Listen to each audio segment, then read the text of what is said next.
the doors. There's 1,000 of you. Said close them doors. Ushers, close the doors. Close the doors. We all gonna leave together. Y'all ain't going no place but to the restaurant. I'm challenging each of you all down here to give a $20 seed. Pastor Warren Sapp, that never would have made it singer, lost his damn mind today when he ordered the ushers to close the doors and essentially not let anybody leave until they gave up some cash. He shook down his congregation. $20, believe it or not, when my late wife Melinda P. Sapp was alive, was a good date. I could take her to the movies, buy a box of popcorn, get 1 soda, 2 straws. He shook down his own fellow pastor. Now, everyone up here, we've all sold and seeded, but I need everyone standing up here with us, with me, to plant a seed of $100. Because again, it costs to sit up here. He even shook down the worshipers watching online. And those that are watching, it's 1,000 that's watching online. The pastor said he needed 40,000. And for those that think they're trying to be slick, he got another plan for you. I'm gonna have y'all come to the altar and give it, because I need to see 1,000 people moving. I want the baskets up here. I want to see the folk. Y'all start moving. Y'all can bring it right now. Come.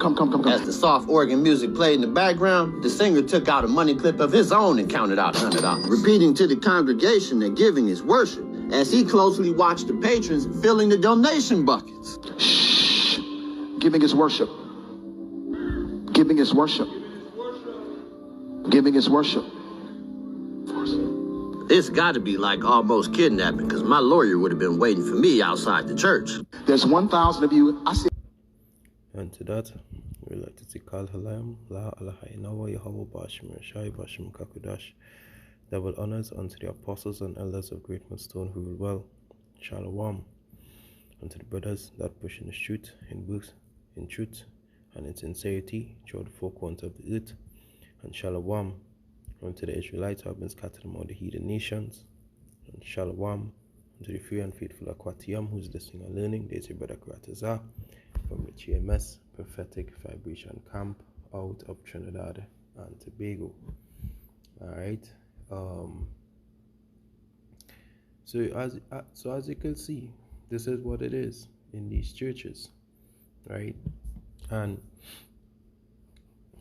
so it's lock the doors, demanding 20, demanding $100, from 1,000 people, and for whatever, his gains are for. All right, and he demanding it, right? So you should not tell me, does this seems like criminal activity? That being taking place here, right? Because you locking the doors, right? You locking the doors to demand money from the congregation, right? These men is false.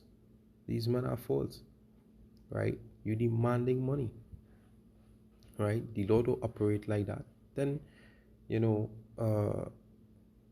for more so, these men are not as we know, these men are not dealing with Yahweh Bashim and Shai. They're dealing with Caesar Borgia, and Caesar Borgia is all about self-gain, that's self-worship. All right, and let me get this precept. Alright, so before I read that precept, for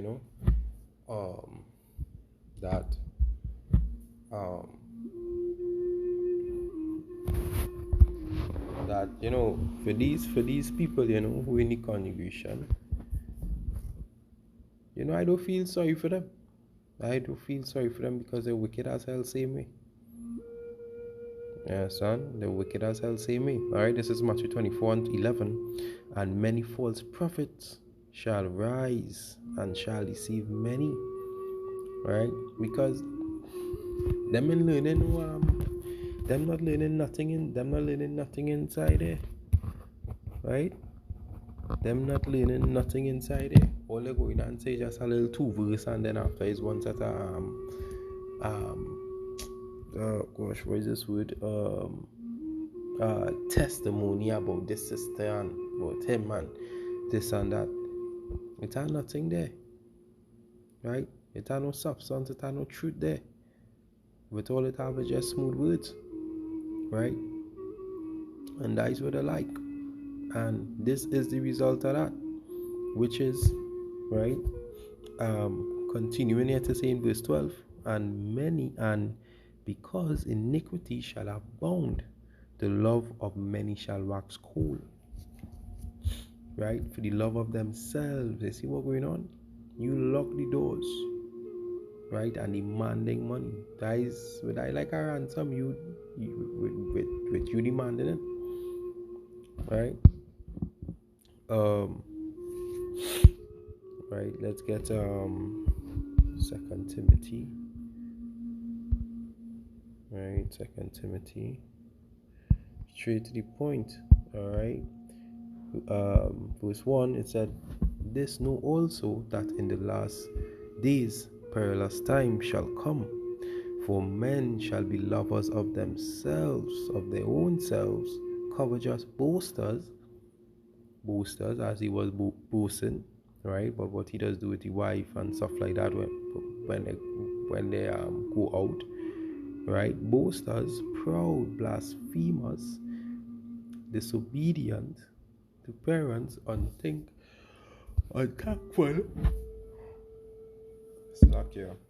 unthankful, and unholy, right? These men are unholy. They may set up to look like if they are holy, but they are not. All right. All right. Let's go back to the Matthew 7 and 15. All right, and it reads, "Beware of false prophets, which come to you in sheep clothing, but inwardly they are raven wolves." And that is his behavior. He was raving. He was raving. Close them doors. Close them doors. You hear the demands? Close them doors. You understand? The people who standing up here with the people who standing up on the pulpit here with me had to pay 100. Right? It's not just so to stand up on top here. The people who in the congregation, they have to come up and pay $20, $100. So you see the type of demand. These men are raven wolves. Alright?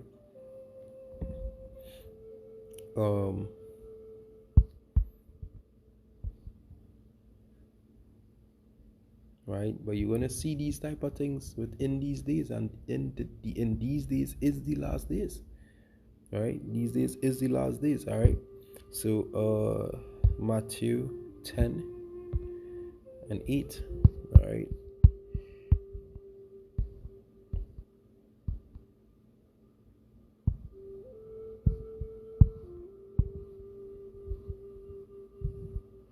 Alright, so I can just get a precept here. Right, this is Matthew 10 and verse 8. Right? It said, "Heal the sick." Right? So like, let me start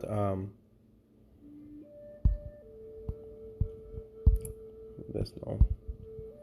Right? Just to go to the point one time. Right? He said, "Heal the sick, cleanse the leprous, raise the dead, cast out devils. Freely he have received, freely give." Right? And that is within these churches. Right? But they had to pay for that. They had to pay for that. But when they come onto the men of the Lord on the streets that prophesying, that crying out to the Lord, we freely give you that knowledge, right? Because we are free to receive it, because the Lord have selected us to do his work, right? But there is one, but there is one thing that you should know about these places. All right, let me get it real quick. All right, is something that you should know. This is Acts 17 and 24, right? Yahweh that made the world and all things therein, seeing that he is Yahweh of heaven and earth, dwell not in temples made with hands, right?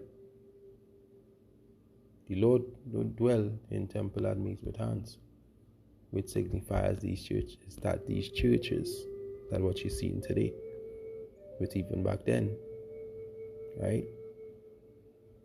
So that, hope that this short lesson was edifying. I'd like to say Kal Halayam, La Alahayana wa Yahweh Bashim Rashai Bashim Kakudash. Double honors unto the apostles and elders of great Stone who read well. Shalom unto the brothers that pushing his works in truth and in sincerity. Shalom unto you sisters who is listening and learning and being sincere. As your brother Krat is on. Until next time, shalom.